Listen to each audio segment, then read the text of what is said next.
F&O junction में आपका स्वागत है। मैं हूं डिम्पी कालरा। तो ये पूरा हफ्ता है डेरिवेटिव एक्सपायरी का। 31 तारीख को सीरीज एक्सपायर हो जाएगी अगस्त की, और मार्केट ने अभी तक कोई डिसाइसिव गेन या लॉस तो बाजार के अंदर नहीं देखा। हाँ, थोड़ा बहुत आप ये कह सकते हैं कि थोड़ा ऊपरी स्तर से फिसल कर हम आए हुए हैं एक रेंज के अंदर, जो रेंज 19,300 से 550 की बनती है। अभी भी उसी रेंज में ही कर रहे हैं कामकाज। अभी भी आप अपनी स्क्रीन पर देखेंगे, आपको 19,300 दिख जाएगा। हल्की सी बढ़त है 45 पॉइंट की। आज रिलायंस की एजीएम में कुछ एक अहम ट्रिगर्स हैं, तो एक काम करते हैं, पहले 5 बड़ी बातों से कार्यक्रम की शुरुआत करते हैं हमेशा की तरह, और फिर आपको रिपोर्ट कार्ड दिखाएंगे, आज के मेहमान से जोड़ेंगे। पहले 5 बड़ी बातें एक एक करके आपकी स्क्रीन पर लेके आते हैं। 19,300 के पार निकला है निफ्टी, 50 अंकों की बढ़त है। जब तक 19,300 बचा हुआ है तब तक आप एक उम्मीद कर सकते हैं कि पुल बैक आ जाएगा। हालांकि क्या बहुत तेज़ी से आ जाएगा? इसका जवाब है ना। क्या बहुत स्पीड से गिर जाएंगे? इसका जवाब भी है ना। मार्केट शायद थोड़ा समय और ले ले, लेकिन एक चीज़ ज़रूर करना चाहता है मार्केट की, यहाँ से या तो रेंज का ब्रेकआउट या तो ब्रेकडाउन ज़रूर कर देगा अगले 24 घंटे या फिर 48 घंटे के अंदर अंदर। दूसरी बात, अगर आप बैंक निफ्टी को चेक कर रहे हैं तो बैंक निफ्टी 44,400 है। जब निफ्टी 19,300 के नीचे भी क्लोज हुआ था ना, तभी बैंक निफ्टी ने 44,000 के नीचे की क्लोजिंग नहीं दी थी। तो इसलिए इसके लिए बेस बना हुआ है, और यहाँ से कम 1000 पॉइंट के पुल बैक की या तो 44,000 ब्रेक होने पर फिर 500 पॉइंट के डाउन साइड की आप उम्मीद कीजिएगा। टिल डेट तक अभी बुलिश ट्रेंड बैंक निफ्टी पर दिख रहे हैं। तीसरी बात, आईटी एफएमसीजी को छोड़कर सभी सेक्टर इंडेक्स में आज तेजी है। एजीएम से पहले रिलायंस इंडस्ट्रीज का शेयर दबाव पे है। ज़्यादातर बाजार के मार्केट के पार्टिसिपेंट्स ये कह रहे हैं कि रिलायंस की जो खबरें हैं ना, वो मार्केट में आउट है, तो एजीएम से कुछ सरप्राइजिंग फैक्टर नहीं आ सकता। शायद इसी वजह से रिलायंस थोड़ा रुका सा हुआ है, ना तो चल रहा है ना ही टूट रहा है। ध्यान देने वाली बात शायद जियो फाइनेंशियल्स पे होगी, एक बार वहाँ पे ध्यान रखिएगा। वहाँ पे थोड़ी ज़्यादा स्ट्रेंथ भी है, और तेज़ गिरावट के बाद कुछ फंड्स ने वहाँ पे बाइंग भी की है। और एक और बात, इंडिया विक्स करीब 3% ऊपर है। ये एक डर का सूचक होता है। हालांकि ये ब्रेकआउट वाले पॉइंट पे खड़ा है, देखते हैं ब्रेकआउट करता है कि नहीं। अगर करेगा तो बाजार टूटेगा, अगर इसका ब्रेकआउट नहीं हुआ तो फिर बाजार अपना ब्रेकआउट ज़रूर करेगा, यानी कि पुल बैक बहुत स्ट्रांग दिखाएगा। तो इंडिया विक्स को जस्ट नीचे आप लगा के रखिएगा। आगे बढ़ते हैं, अब आपको रिपोर्ट कार्ड दिखाते हैं। जय पटेल का फ्राइडे को हमारे साथ जुड़े थे, उनका रिपोर्ट कार्ड।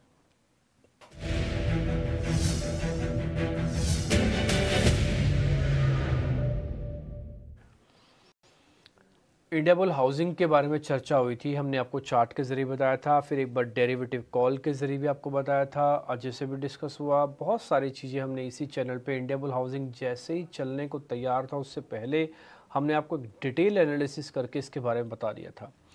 10% का गेन है, ऑलरेडी 10% चल चुका है। अगर आपने फर्स्ट डे से इसको कैरी किया है तो अब तक 20% का गेन आपके पास है, नहीं तो 10% का तो प्रॉफिट इंडियाबुल हाउसिंग से मिला ही है।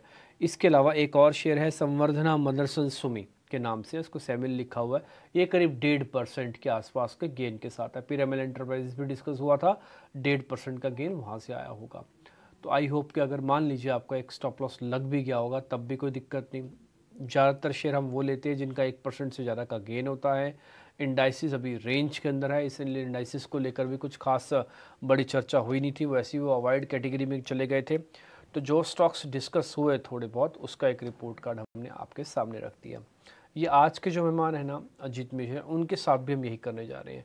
हम स्टॉक्स डिस्कस करेंगे, 4 शेयर हमारी तरफ से तेज़ी के होंगे, 4 शेयर हम उनसे मंदी के पूछेंगे, उसमें से छांट के आपको बता देंगे किस में सौदा बनता है किस में सौदा नहीं बनता। फिर उसके बाद उनके ट्रेडिंग कॉल्स ले लेंगे। कुल मिला के हमको ऐसा लगता है कि आज भी इसी कार्यक्रम में आपको 4 से 5 ट्रेड मिल जाएंगे जो हम कल रिपोर्ट कार्ड लेके आ रहे होंगे। तो आपको उन 5 सौदों का मोटा मोटी रफ आइडिया लग जाएगा कि हाँ वो कैसे चल रहे हैं। अभी आप देखेंगे तो प्रीमियम आ चुका है 2 पॉइंट का, एक कल तक डिस्काउंट में चला गया था निफ्टी। दूसरी पॉइंट, आज ओपन इंटरेस्ट काफ़ी एग्रेसिव है, आप 6-6.5% का देख पा रहे हो, नहीं तो ओपन इंटरेस्ट था ही नहीं। 1%, 2%, 3% मैक्स चला जाता रहा, लेकिन आज 7% का है करीब करीब अभी। दूसरा, हल्का प्राइस एक्शन है, सपोर्ट को बचाने की अटेम्प्ट है। अगर ये बचा तो फिर शॉर्ट कवरिंग भी आ सकती है, क्योंकि सामने डेरिवेटिव एक्सपायरी है। अभी रोल ज़्यादा नहीं आया, रोल ओवर फिगर ज़्यादा आने से होता क्या है कि आपकी पोजीशंस अगले मंथ में चलेगी, आप एक्शन नहीं लेते, इसलिए रोल ओवर है नहीं ज़्यादा। तो इसलिए उम्मीद ये है कि अभी रोल ओवर होगा भी नहीं, ये अगर कवरिंग आ जाती है तो फिर रोल ओवर के नंबर बाद में हमको चेक करने होंगे, इसलिए हमने आज छोड़ दिए, आपको रोल ओवर के नंबर ही नहीं बता रहे। आते हैं बैंक निफ्टी पे, जल्दी से दिखा दीजिए, फिर अजीत सर से ज़रा डिस्कस करते हैं कि क्या करना चाहिए। बैंक निफ्टी अगर आप देखेंगे तो 44,000 का एक स्ट्रॉन्ग बेस इसने बनाया। एक्चुअली बेस था 43,800 का, बट बैंक निफ्टी के थोड़े वेटेज वाला कंसेप्ट चलता है, तो इसमें बेस नया बना हुआ है वो 44,000 का है। जब 19,300 के नीचे हमने क्लोज दिया था ना निफ्टी का, तब भी 44,000 नहीं टूटा था। दूसरी बात, आज आप चेंज इन ओआई पे देख रहे हो कि माइनस फिगर लगी हुई है शॉर्ट कवरिंग की। स्पीड से कौन चलेगा? निफ्टी के निफ्टी बैंक। देखिए निफ्टी बैंक ऑलरेडी तेज चला हुआ है, इसलिए कैचअप रैली निफ्टी के अंदर आएगी, वहाँ पे बिल्डअप हो रहा है। इसके अंदर थोड़ी शॉर्ट कवरिंग हो रही है, शायद थोड़ा स्लो चलेगा, बट चलेगा, ये भी इसके भी चांसेस हैं। प्रीमियम इसमें भी आ चुका है, इसमें भी एक बार डिस्काउंट चला गया था। अजीत सर से डिस्कस कर लेते हैं। ये अच्छा, ये शॉर्ट टर्म भी हो सकता है। लास्ट टाइम भी आप 19,500 550 के आसपास आके फिसल के आ गए थे, इसलिए माइंड में हमेशा थॉट प्रोसेस रखनी है कि कहीं फिसलने के लेवल पे हमको अगर बुक करना है ना प्रॉफिट, तो book the profit and leave the market. लेकिन एक अच्छा मूव शायद मिलने के भी चांसेस हैं। अजीत सर बहुत शुक्रिया समय देने के लिए। एक बार निफ्टी पे और बैंक निफ्टी पे अपना टेक बताइए, ट्रेड कैसे करना है वो भी बताइएगा। Good afternoon Dimpy. तो डिम्पी, जैसे देखिए अभी आप दर्शकों के साथ शेयर कर रहे थे कि एक पॉज दिख रहा है हमें मार्केट में, और जस्ट थोड़ा सा उसको डाइसेक्ट करते हैं दो पार्ट में। जैसे कि पोजीशन अगर आप देखेंगे तो 5 हफ्ते हो चुके हैं लगातार आपको मार्केट में एक profit take. Last week comparatively थोड़ा सा कम डिक्लाइन था, बट डिम्पी इसको इस तरीके से देखिए कि कैसे हो रहा है पिछले 3-4 वीक्स में, कि स्टार्टिंग के जो डेज हैं वो साइडवेज टू पॉजिटिव बायस के साथ इंडेक्स ट्रेड कर रहा है। लास्ट दो सेशन में थर्सडे फ्राइडे के दिन आप प्रॉफिट टेकिंग देख रहे हैं। इंडेक्स प्राइस वाइज कुछ खास करेक्ट नहीं हुआ है इसकी वजह से, क्योंकि आप देख रहे हैं कि बहुत एक ग्रेजुअल ग्राइंडिंग मूव है। एट द सेम टाइम आपने 50 EMA को होल्ड कर रखा था टिल लास्ट वीक। फ्राइडे के दिन आपने उसको ब्रेक किया था, आज फिर आप उसको कोशिश कर रहे हैं होल्ड करने की। बैंकिंग मुझे कंपैरेटिवली बेटर स्ट्रक्चर लग रहा है, क्योंकि यहाँ पे एक इन्वर्टेड है मेरा। अगर आप वीकली चार्ट पे देखेंगे वो अपने 20 EMA पे वीकली पे वो फॉर्म हुआ है। तो अभी इनडिसाइसिवनेस है when it comes to the index कि ये अभी किस साइड जाने वाला है। निफ्टी की अगर मैं बात करूं तो इसका बायस ज्यादा है नेगेटिव साइड पे, कंसिडरिंग कि 20 EMA के नीचे 50 EMA को ऑलरेडी ब्रेक कर चुका है दो सपोर्ट के बाद। आज थोड़ा सा रिस्पाइट है, तो जब तक कि 19,450 रिक्लेम नहीं करते निफ्टी, तब तक मेरे हिसाब से नेगेटिव बायस रखना चाहिए आपको इसमें निफ्टी में। वहीं पे बैंकिंग मुझे लगता है कि 44,500 के ऊपर शॉर्ट कवरिंग का अटेम्प्ट करेगा। तो कंसिडरिंग दिस मिक्स टोन, मेरे हिसाब से स्टॉक स्पेसिफिक रहेंगे तो ज्यादा बेटर रहेगा। एक कंफर्मेशन की वेट कर लीजिए इंडेक्स के ट्रेड के लिए, और अगर बाय भी करना होगा तो 44,500 के ऊपर आप बैंकिंग को देखेंगे तो ज्यादा बेटर स्ट्रैटेजी होगी इंस्टेड ऑफ निफ्टी। ठीक है, फिर सर मेरे को ना स्टॉप लॉस और टारगेट दे दो आप, ताकि हम उसको फिर अच्छे से लिख पाएँ और सामने दर्शकों के सामने क्लियरली लिख पाएँ। अगर 44,500 के ऊपर अगर आप लॉन्ग जाते हैं तो आपका टारगेट करीब 44,900 का होगा, और 44,300 के स्टॉप लॉस के साथ आप उसको लॉन्ग कर सकते हैं। ओके ठीक है, डन। तो आप बैंक निफ्टी पर थोड़ा ज़्यादा बुलिश हैं, और जैसे हमने आपको थोड़ी देर पहले भी आपको क्लियर किया था कि बैंकिंग काउंटर्स के अंदर वेटेज के हिसाब से भी और थोड़ा स्ट्रेंथ के हिसाब से भी दम ज़्यादा है। इसने 44,000 भी नहीं ब्रेक किया था। 44,300 का एक स्टॉप, 44,800 का एक टारगेट है। रिस्क रिवॉर्ड अच्छा है। बैंक निफ्टी पे अगर आप इंडाइसिस में लेना चाहते हैं, देखिए वैसे तो आपको स्टॉक्स लेना चाहिए, लेकिन फिर भी आपको लग रहा है कि स्टॉक्स में ऑलरेडी हमारी पोजीशन ज़्यादा है, ले रखा है, हमने पोजीशंस बना रखी है, बराबर जो भी आपका माइंड में चल रहा है, आप 44,800 तक के टारगेट के लिए बैंक निफ्टी में छोटा एक्सपेरिमेंट कर सकते हैं, तो ये अलाउड है। और दूसरा 44,300 तक का एक स्टॉप लॉस भी रखें आप, तो यहाँ पे छोटा स्टॉप लॉस और एक ठीक ठाक सा टारगेट आपको मिल जाएगा। आगे बढ़े, हम कुछ तेज़ी वाले स्टॉक्स डिस्कस करें, लेकिन उससे पहले ना एक काम करते हैं। इंडियाबुल हाउसिंग पे हमने काफ़ी सारे शेयर काफ़ी बार इसको डिस्कस किया था और एक काफ़ी अच्छा चला भी है। अब इंडियाबुल हाउसिंग से ही जुड़ी हुई एक खबर भी आ रही है, और ये खबर क्या है बताने के लिए मेरे सहयोगी अंकुर मिश्रा मेरे साथ जुड़ रहे हैं। उनसे ज़रा समझ लेते हैं और उनसे जान लेते हैं कि आरबीआई और इंडियाबुल हाउसिंग फाइनेंस का अभी क्या खबर है मार्केट के अंदर। अंकुर, डिटेल्स हैं तो बताइए ज़रा। LIC के सबसे बड़े शेयर होल्डर बनने के बाद हम देख सकते हैं कि इंडियाबुल्स हाउसिंग फाइनेंस का एक नया अवतार होने वाला है। सूत्र में यही बता रहे हैं कि एक नए नाम सन्मान फाइनेंशियल्स के लिए आरबीआई को एप्लीकेशन दे दी गई है और ये अब आरबीआई पे है कि वो अप्रूवल कब देता है। इसके अलावा सूत्र हमें ये भी बता रहे हैं कि कंपनी अब हाउसिंग फाइनेंस कंपनी के बजाय एनबीएफसी के तौर पे बदलना चाहती है और ऐसा इसलिए कर रही है क्योंकि ये उसकी स्ट्रैटेजी को सूट करता है और साथ ही साथ हाउसिंग फाइनेंस कंपनी के बने रहते पर यहाँ पर कंपनी फील करती है कि उसको कोई भी बेनिफिट नहीं हो रहा है। स्केल बेस्ड रेगुलेशन जब से आए हैं तब से कंपनी अपर लेयर में है, तो इसका जो जिस तरीके से रेगुलेशन जैसे बैंकों का होता है उसी तरीके से कंपनी का भी होता है। तो कंपनी ने एप्लीकेशन ज़रूर दे दी है रिजर्व बैंक ऑफ इंडिया को और उम्मीद यही की जा रही है कि बहुत ही जल्द यहाँ पर रिजर्व बैंक ऑफ इंडिया से अप्रूवल मिल सकता है जो सर्टिफिकेट ऑफ चेंज है और साथ ही साथ नाम बदलकर सन्मान फाइनेंशियल करने का। इसके अलावा आपको याद होगा पिछले हफ्ते कंपनी ने अनाउंस किया था कि उसने 2232 करोड़ रुपए जो पैसा था वो लौटा दिया था और साथ ही साथ हमने यहाँ पे कंपनी के जो एमडी सीईओ हैं उनसे भी बात करने की कोशिश की। उन्होंने ये हमें बताया कि application reserve bank of India को दी जा चुकी है नए नाम और सर्टिफिकेट ऑफ रजिस्ट्रेशन के लिए और साथ ही साथ उन्होंने ये भी एकदम साफ किया है कि इस नए नाम या नए रजिस्ट्रेशन की वजह से किसी भी तरीके से कंपनी के कोई भी प्रोडक्ट में चेंज नहीं होने वाला है। ठीक है अंकुर, बहुत शुक्रिया, थैंक यू वेरी मच ये सारी डिटेल्स बताने के लिए। एक काम करते हैं, जरा इस पर एक चेक भी करवा लेते हैं अजीत सर से। अजीत सर एक बार जरा आप इंडिया बुल हाउसिंग फाइनेंस को देख लीजिए और देखिए 2 दिन का गेन जो है ना वो करीब करीब 20% का है। हाँ, तो अभी और चल सकता है क्या? जैसे अंकुर बता रहे हैं कि नए अवतार आ रहा है इसका। डिम्पी देखिए काफी लंबा अंडर परफॉर्मेंस देखा है स्टॉक में हमने। 2018 में हाईज बने थे करीब 1050 के और उसके बाद आपने देखा कि ये स्टॉक अपने ऑलमोस्ट डबल डिजिट 80 तक के लेवल्स भी टेस्ट कर दिए थे। तो ऑब्वियसली थोड़ा सा ये जो अभी मूव आया है काफी शार्प है, बट जो कंसोलिडेशन आप देखेंगे लास्ट कंसोलिडेशन करीब 1.25 साल का वो करीब 90 से लेकर 160 के बीच में रहा था। उसका ब्रेकआउट आया है करीब 160 पे, अभी अब 180 पे ट्रेड कर रहे हैं। तो मुझे लगता है कि अभी भी रूम है, बट हाँ अगर आप पोजिशनली लेट्स से कि 2-3 महीने की अगर बात कर रहे हैं तो मुझे लगता है कि 220 तक के लेवल्स पॉसिबल हैं और अब 160 के नीचे नहीं आना चाहिए अगर इस मोमेंटम को उसको इंटैक्ट रखना है तो। ठीक है, डन। आगे बढ़ते हैं। अब हमारा एक रूटीन जो है कि हम शेयर्स आपके सामने रखते हैं। अजीत सर आपको चुनना होता है कि इसमें कोई ट्रेड बनना है कि नहीं बन रहा, और अगर वो नहीं बन रहा तो आप उसको ड्रॉप भी कर सकते हैं। उस सिलसिले को शुरू करते हैं। तो पहले तेज़ी वाले यानी कि फ्रेश लॉन्ग शेयर्स आपकी स्क्रीन पर आएंगे।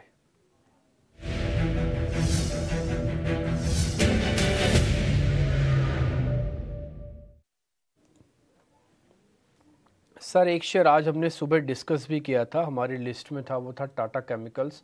11 रुपये चला। आज सुबह ही हमने इसके बारे में बताया कि रिस्क रिवॉर्ड बहुत ही अच्छा है, इसका बेस काफ़ी स्ट्रॉन्ग है और ये शेयर चलने के लिए पूरी तरह से तैयार है और अच्छा चला भी है आज। एक तो इस पे बारे में बता दीजिएगा, दूसरा जिंदल स्टील के बारे में बताना, ये 2.5% ऊपर है। टाटा केमिकल इनफैक्ट हमने पास में भी देखा है, इसमें एक ट्रायंगल पैटर्न का एक ब्रेकआउट आया था जिसके बाद स्टॉक में एक मूव आया करीब ऑलमोस्ट 1100 तक के लेवल्स पहुंच गया था। फिर एक डिप आया जहां पे कि इसने इस बार डिक्लाइन तो दिखाया, मींस आप दोबारा से नेकलाइन एरिया के पास पहुंच गए इस पैटर्न के, बट कहीं ना कहीं आपने स्टेबिलिटी दिखाई 980 990 के जोन पे और एक फेक रिकवरी देख रहे हैं। तो मेरे हिसाब से बेसिंग हो चुकी है, अब जस्ट की मोमेंटम आपको ग्रेजुअल देखने को मिलेगा इसमें। तो डेफिनेटली यहाँ पे आप लॉन्ग पोजीशंस देख सकते हैं। मेरे हिसाब से आप 1010 यही ज़्यादा बड़ा आप स्टॉप ना रखें और करीब करीब 1045 1060 तक के टारगेट्स के लिए इसको आप लॉन्ग कर सकते हैं।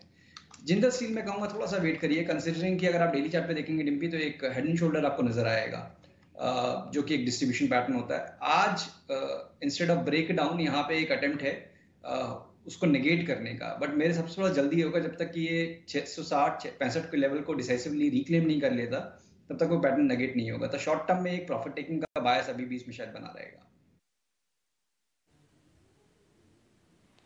ओके ठीक है, डन। तो एक बार आप टाटा केमिकल्स पे ध्यान रखिएगा, इसके अंदर हमको एक ट्रेड मिल गया। इससे पहले इंडिया बुल्स को लेकर भी सर ने अपनी रिकमेंडेशंस दे दी हैं। इंडाइसिस में बैंक निफ्टी अब तक हमने चुना है।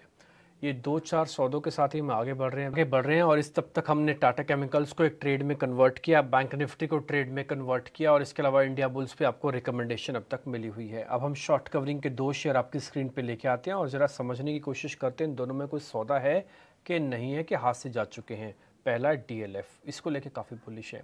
हम कई बार आपको कह चुके हैं कि ये पूरा साल रियल एस्टेट के लिए काफ़ी बेहतर होगा।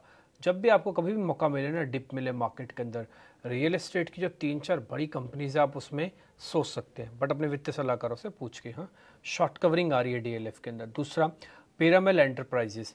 अजीत सर, इन दोनों शेयर्स को जरा चेक कर लो, DLF और पिरामिल। जब भी देखिए, मैं सहमत हूँ रियल एस्टेट काउंटर्स को लेकर, कंसिडरिंग कि काफी लंबे अंडर परफॉर्मेंस के बाद हमने ये ब्रेकआउट्स देखे हैं, तो ऑब्वियसली इतनी जल्दी फिजल आउट होते हुए लगते नहीं है। बट ऑब्वियसली जब आप स्टॉक में ट्रेडिंग कर रहे हैं तो आपको स्टॉप लॉसेस टारगेट को ध्यान में रखना है। तो मेरे हिसाब से DLF में फ्रेश मोमेंटम 490 के ऊपर आएगा, बट लगता है मुझे कि ये पॉसिबिलिटी ज़्यादा स्ट्रॉन्ग है।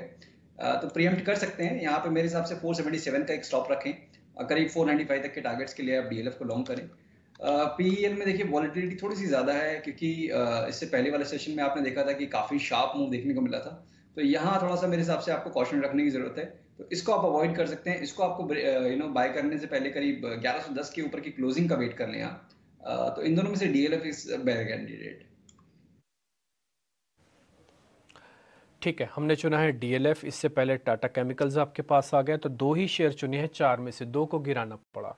इसी शो की ये खूबसूरती है कि हम शो को अमूमन, ज़्यादातर आप शो देखते हो ना, उसमें शेयर बताते हैं। हमारा कंसेप्ट है शेयर गिराओ, जितने गिरेंगे जो बचेंगे वो आपके लिए डायमंड्स हो जाएंगे। तो इसलिए कोशिश कर रहे हैं कि बेहतर से बेहतर शेयर हम आपके सामने लेके आएँ, और इंडिया बुल्स हाउसिंग फाइनेंस भी इसी कड़ी का एक शेयर था।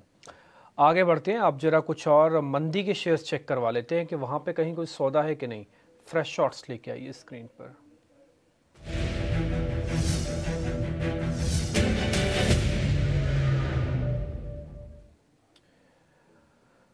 पहला है ट्रेंट और दूसरा है सर अदानी एंटरप्राइजेस। ये शेयर 2500 के ऊपर आके टिक नहीं रहा, बार बार फिसल रहा है। आपकी रिकमेंडेशन इन दोनों शेयर्स पे? देखिए, ट्रेंड में थोड़ा प्रॉफिट टेकिंग जरूर दिख रही है, बट मेरे हिसाब से शॉर्टिंग करना थोड़ा सा एग्रेसिव हो जाएगा, कंसिडरिंग कि स्टॉक अपने रिकॉर्ड हाइस के पास है। बट अभी तक स्ट्रक्चर कुछ खास वीक नहीं हुआ है। तो बिल्कुल अगर आपके पास पोजीशन है, प्रॉफिट बुक करने में कोई बुराई नहीं है, बट हाँ, शॉर्टिंग मेरे साथ थोड़ा सा अवॉइड करना चाहिए। और अदानी एंटरप्राइज में देखिए, काफी टाइम से हम देख रहे हैं कि स्टॉक ने जो ज्यादातर सारी मूविंग एवरेज वो करीब 2450 के पास आके होल्ड कर रही हैं। तो ऊपर पे भी नहीं जा रहे हैं आप कि ऊपर पे आप 2750 को ब्रेक करें और एक मोमेंटम देखने को मिले, और नीचे पे आपका 2400। तो यहाँ रिस्क टू रिवॉर्ड फेवरेबल नहीं है शॉर्ट करने के लिए। मेरे हिसाब से ये रेंज में ही रहेगा। तो इन दोनों ही स्टॉक को भी आपको अवॉइड करना चाहिए फॉर शॉर्टिंग। ठीक है, दोनों शेयर गिर गए हैं। दोनों के दोनों शेयर्स में कोई सौदा नहीं है, सिर्फ जानकारी आप रख सकते हैं, लेकिन ट्रेड नहीं करेंगे आप। आते हैं अजीत सर, आपकी जरा ट्रेडिंग कॉल से पहले वो बता दीजिए, फिर 2 शेयर में आपसे और पूछूंगा, समय लगा तो।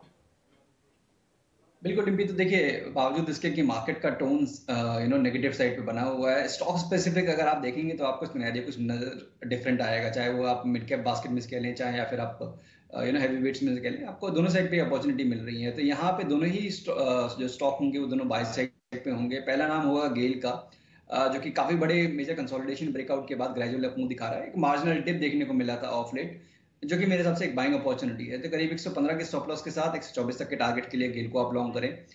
वहीं पे ऑटो स्पेस में भी मुझे लग रहा है कि स्टेबिलिटी रहेगी, कंपैरेटिवली बेटर परफॉर्मेंस होगा। यहाँ पे मारुति, इसमें एक अच्छा खासा बेस फॉर्मेशन हुआ है अभी, और मुझे लगता है कि नियर टर्म में करीब 9840 तक के लेवल्स देखने को मिल जाएंगे। यहाँ पे 9530 के स्टॉप के साथ आप इसको लॉन्ग कर सकते हैं। ओके, 2 शेयर सर की तरफ से हो गया। फर्स्ट हो गया गेल, दूसरा मारुति। गेल के बारे में मैं आपको यही बता दूं, गेल भले सर ने आपको टारगेट दे दिया मर्यादा के हिसाब से 124 का, लेकिन ये शेयर अगर यहाँ से चला तो आप बिलीव मानिएगा कम से कम 150 रुपये से पहले नहीं रुकना चाहिए शेयर। 115 का स्टॉप लॉस है। कुछ वैसी फीलिंग दे रहा है जैसे इंडिया बुल हाउसिंग या RBL के अंदर आ रही है। इंडिया बुल चल चुका है, RBL की बारी है, और गेल भी कुछ वैसा ही पैटर्न बना रहा है। ध्यान रखिएगा, अगर सर नहीं बताते तो ये शेयर ज़रूर मैं अगला पूछने जा रहा था कि गेल पे इस समय क्या क्या चाहे। बहुत शुक्रिया sir, thank you very much. तो कुल मिला के 1 2 3 4 शेयर हुए हमारे पास, और आज एक इंडाइसिस है। इसी के साथ ही हम आगे बढ़ रहे हैं आज। बहुत शुक्रिया आज समय देने के लिए।